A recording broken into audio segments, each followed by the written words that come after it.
Donc que devrait faire, que ferait normalement un Parlement, un gouvernement qui s'intéresse à la situation de la population? Eh bien, il bloquerait les loyers, il bloquerait les charges pour permettre aux locataires de faire face et de ne pas être en difficulté, de ne pas être explosés. Il construirait massivement des logements. Il octroierait des subventions aux organismes HLM pour pouvoir acheter des terrains, pour pouvoir construire massivement pour loger les ménages. Il interdirait la spéculation immobilière.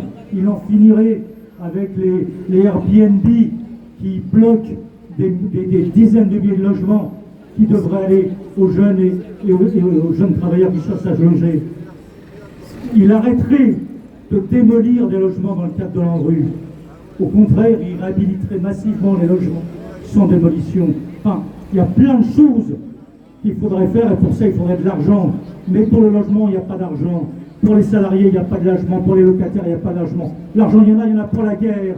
Il y a 413 milliards, excusez-moi, qui ont été votés pour financer la guerre et il n'y a rien pour le logement. Donc ça, c'est pas possible. C'est pas possible que la seule réponse du gouvernement et du Parlement à cette situation, ça soit le vote d'une loi qui criminalise les locataires, qui criminalise les ménages obligés d'occuper des logements vacants ou des lieux vacants, qui criminalise les salariés qui se mettent en grève et qui font des grèves et qui occupent des locaux, qui n'a qu'un seul mot d'ordre à la bouche, c'est criminaliser, réprimer et surtout faire la sourde oreille à la situation réelle de la population de ce pays. Alors nous, on ne lâchera rien.